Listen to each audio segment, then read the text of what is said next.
Estamos ya con el diputado del Frente Amplio, Gabriel Boric. Gabriel, ¿cómo estás? Muy buenos días, Fernando. Buenos días. Oye, yo sé que tú partes siempre, pero quería, como corresponde, pero quería agradecerte, no sé si fue el editorial ayer o no, pero esa... fue una conversación con Mirko acá. Una conversación con Mirko, esa clase de francés, esa mandada a la concha de tu madre, a quienes se pretenden adueñar de un proceso que fue de todo un pueblo, la verdad que nos representó mucho, así que te lo quería agradecer. Bueno, gracias, las cosas a veces salen. Sí. Gabriel, ¿qué es lo que está pasando? ¿Cómo tipificas tú lo que está ocurriendo con el Frente Amplio? Han habido ya 2 renuncias a comisiones, Blado, Pamela Giles ayer, está la situación de Alberto Mayol, que plantea, y en cosas bastante personales respecto a ti, posiciones que tienen que ver, según ustedes, con las diferencias que hay respecto a cómo se califican gobiernos de otros países en América Latina.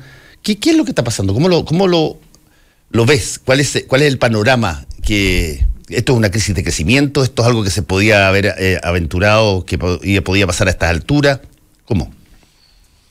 A ver, en primer lugar, para descartar desde ya una de las dimensiones de esto, es que yo me voy a referir solo a la dimensión política del debate, porque me parece que esto no tiene un carácter de moral ni de vendidos o no, y ese tipo de apelativos que creo que nos sirven para poder construir y resolver estos procesos, ni tampoco de afinidades personales. Sí. Por lo tanto, me parece que es importante centrarnos en los temas de fondo. Y efectivamente, dentro del Frente Amplio, el Frente Amplio es una coalición que es heterogénea, que es nueva y por lo tanto no tiene una cultura política de convivencia, y que estamos aprendiendo a generarla desde espacios muy distintos. Por un lado, nuestras bases, que me ha tocado verlo en diferentes regiones, cómo van creciendo al alero de una construcción y elaboración desde los territorios. Por otro lado, las orgánicas propiamente tal, que se agrupan en la mesa nacional. Y por otro lado, la bancada parlamentaria. Todos tienen dinámicas diferentes. Y nos ha faltado capacidad de diálogo político entre todas ellas. Y me parece que ahí hay un proceso de aprendizaje que yo creo que hay que desdramatizarlo, que es propio de las coaliciones nuevas. Yo siempre he sostenido de que nosotros no inventamos la rueda y que por lo tanto tenemos que aprender de las experiencias anteriores. Recordemos que la concertación nació con 17 partidos políticos y terminó con 4. Entonces son procesos de maduración que yo creo que son propios de una fuerza política en crecimiento. Ahora, dicho esto, eso no justifica el nivel de exposición pública de debates que se podrían resolver mediante un diálogo de otras características. Como yo entiendo, particularmente a propósito de lo que fue la sanción a Pamela Giles en la Cámara de Diputados, o las renuncias a comisiones tanto de Pamela como de Blado. Por otro lado, hay una dimensión más política, incluso teórica, pero que tiene una profunda significancia para el futuro de la coalición, que tiene que ver con el debate de política internacional y derechos humanos, en donde dentro del Frente Amplio hay una amplia gama de visiones. Yo he sostenido una de ellas, no es la única que hay en el Frente Amplio, y que es un debate que me parece que tiene que ser público, porque tiene que nutrirse también de la diversidad de opiniones que hay en la sociedad chilena, y no pretender de que lo vamos a resolver conversando entre 4 paredes. Y ahí ese debate han habido algunas intervenciones mejor que otras, pero me parece que no hemos estado a la altura aún, creo que estamos a tiempo de mejorarlo, del desafío al que nos ha mandatado la ciudadanía, con la esperanza que significa la irrupción de una fuerza nueva en la oxidada política chilena. A ver, conversando ayer con Vlado Mirosevic, él planteaba que el tema de los derechos humanos es de tal importancia en la conformación de si tú quieres, de la base ética del Frente Amplio, que perfectamente se podría dar una situación donde si tú no aceptas eso parejamente para todos los países, como lo han planteado tú, como lo ha planteado él, eventualmente tendrían que las personas retirarse del Frente Amplio. ¿Tú sientes que eso también es así? Yo tengo la convicción de que desde el Frente Amplio, desde la izquierda en particular, como te decía, en el Frente Amplio existe una diversidad de tradiciones y culturas. Está el Partido Humanista, que no se define a sí mismo como una fuerza propiamente de izquierda. Está el Partido Liberal, que proviene de otra tradición. Está el Partido de Igualdad, el Movimiento Autonomista, Revolución Democrática, que provienen de tradiciones históricas y políticas diferentes. Y por lo tanto yo no creo que tenga que haber una sola visión respecto al tema. Pero sí creo que lo que no se puede aceptar, y creo que hemos empujado la línea hacia allá, es lo que no estamos dispuestos a aceptarles a la derecha, que es el negacionismo, la relativización, la exigencia de contexto para entender violaciones a los derechos humanos. Y me parece que las declaraciones de diferentes organizaciones y personeros y personeras del Frente Amplio en el último tiempo han ido en esa línea. Ahora, hay que, yo creo que apretarnos más, todos, obligarnos a entregar argumentos de fondo todos, para ver cuán sinceras son efectivamente esas declaraciones. Ahora, ¿por qué, Gabriel, por qué, dónde está, si tú quieres, el punto de inflexión donde determinadas cosas que parecen de una determinada manera no se verbalizan de esa manera porque son países afines en términos históricos a nivel de izquierda? Por ejemplo, Nicaragua, el caso de Venezuela. Yo creo que hay diferentes explicaciones. Esto no es unívoco y no todos quienes lo expresan piensan lo mismo. Por ejemplo, yo conversaba con compañeros dentro del movimiento autonomista. Dentro del movimiento autonomista, en el cual yo milito, hay diferentes posturas respecto a este tema. Y me planteaban lo siguiente. Me decía, cuando tú criticas a Cuba, refiriéndose a la crítica que yo he hecho, sí, y los pones en el mismo saco de las violaciones a los derechos humanos de Estados Unidos, Israel y otros países, o los asesinatos de periodistas en México, nos parece, me decían estos compañeros, que es injusto y desproporcionado. Y el argumento que me decía, una cuestión que me parece interesante para discutir, no concuerdo, pero me parece interesante para discutir y legítimo. O sea, si uno naciera pobre, ¿prefieres nacer en Alto Hospicio, en un barrio marginal que está tomado por el narcotráfico en Santiago, en una población irregular en Antofagasta, o en Cuba, en donde tienes asegurado derechos sociales, educación, salud, etcétera? Y me parece un debate interesante y justo, y creo que no son equiparables las violaciones a los derechos humanos que a lo largo de todo el mundo han realizado de manera permanente y sistemática Estados Unidos con la situación de Cuba. No creo que sea el mismo caso. Pero sin embargo, mi posición en esto es que tenemos que ser capaces de, cada uno en su propia situación, decir esto no es lo que queremos para Chile, y yo no estoy dispuesto a que por derechos sociales se sacrifiquen derechos políticos. Tal como tampoco me parece correcto que por derechos políticos se sacrifiquen totalmente derechos sociales, como está pasando en el caso de Quintero. En Quintero y Puchuncaví hay libertad de expresión, pero los están matando, de a poco. Lo mismo que pasó en La Greda en su momento. No sé si te acuerdas, en la escuela La Greda. Sí, ahí mismo. Ahí mismo. Entonces, yo creo que tenemos que ser capaces de tener una visión crítica y no un respeto catedralicio, digamos, un respeto como de iglesia hacia procesos que, desde mi perspectiva al menos, no han construido el mundo mejor ni la emancipación que prometían. Yo en eso me siento muy cercano a, lo digo humildemente porque en ningún caso me atrevería a compararme con él, pero a la postura que en la posguerra desarrolló Albert Camus, en donde él decía, me opongo tanto a estas democracias capitalistas occidentales que violan los derechos humanos permanentemente, como a los regímenes concentracionarios que en nombre de una promesa escatológica de un mundo mejor futuro están dispuestos a mandar a campos de concentración a miles de personas. Sí. No creo que tenga que, refiriéndose a la Unión Soviética. Sí, claro. Yo no creo que tengamos que elegir entre uno y otro. Creo que nosotros tenemos que construir nuestro propio proceso y ser capaces de ser críticos de uno y otro.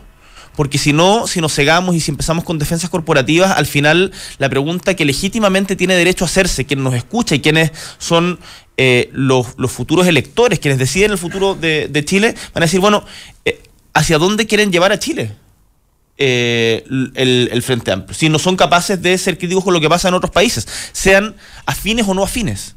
Y eso a mí me parece, por eso yo lo que he tratado de plantear, es que desde la izquierda tenemos que tener un solo estándar en materia de derechos humanos y no uno acomodaticio en función de la afinidad que tengamos o no con un determinado gobierno.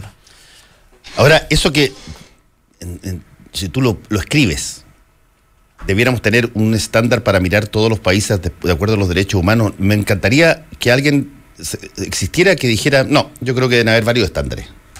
Porque nadie te va a decir que deberían haber varios estándares, solo que cuando se aplica, surge esta suerte en función quizás de la adscripción ideológica o de mirar excepciones en función de, por ejemplo, el contexto, el pasado, el bloqueo, en fin, toda una serie de cosas que se pueden justificar desde el punto de vista histórico, sí, para determinadas cosas, pero no se pueden justificar permanentemente desde el punto de vista de lo que lo que se le hace a la población. Exactamente. Yo concuerdo con eso. Mira, el encargado político de la región metropolitana del movimiento autonomista, Eduardo Taller, escribió una columna muy interesante en Cooperativa, ayer, que recomiendo que la vean, en donde decía justamente que si no somos capaces de, o más bien, no podemos por ningún motivo subordinar a los objetivos revolucionarios, por muy revolucionarios que sean que tengamos, los derechos humanos que son consustanciales a la misma dignidad humana. Y por lo tanto, cuando en función de la autodeterminación de los pueblos, que me parece que es un término que se ha utilizado de manera muy maniquea, se justifica la represión estatal, se justifica la censura, se justifica el debilitamiento de las condiciones democráticas, o por otro lado, en función de la autodeterminación de los pueblos. Yo estuve en Palestina recién, y se justifica la construcción de colonias en territorio ocupado. Se justifica la violencia y la represión permanente por parte de un Estado hacia un pueblo, como es el caso del Estado de Israel hacia Palestina. Me parece que es totalmente equivocado. Entonces, yo no creo que tengamos que andar empatando todo el rato. Mira, una cuestión que le pasa a la derecha, que yo quiero evitar que nos pase a nosotros, es que dicen, sí, en Chile lo dicen como medio escondido, se violaron los derechos humanos, pero en Cuba y Venezuela y Nicaragua. No son capaces de decirlo tranquilamente respecto a la situación de Chile. Y nosotros, con los regímenes que se suponen, y esto digo se suponen porque también muchos de ellos no son el proyecto emancipatorio que prometieron ser. Y tenemos que mirarlos con esa visión crítica. Y nosotros no podemos decir Cuba y Estados Unidos inmediatamente, o Cuba y Colombia inmediatamente, equipararlo, o Nicaragua, y bueno, lo que está pasando ahora en Honduras, por ejemplo, en donde hay un autogolpe de Estado en contra de los organismos anticorrupción. Entonces, para mí es tremendamente importante un solo estándar. Un solo estándar no significa que todos los casos son iguales.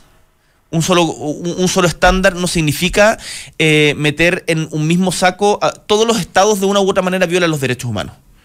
Pero significa que tengamos capacidad crítica independiente del gobierno de turno, porque nuestra solidaridad, y en esto yo creo que consiste el principio del internacionalismo, nuestra solidaridad tiene que ser con los pueblos, no con los gobiernos.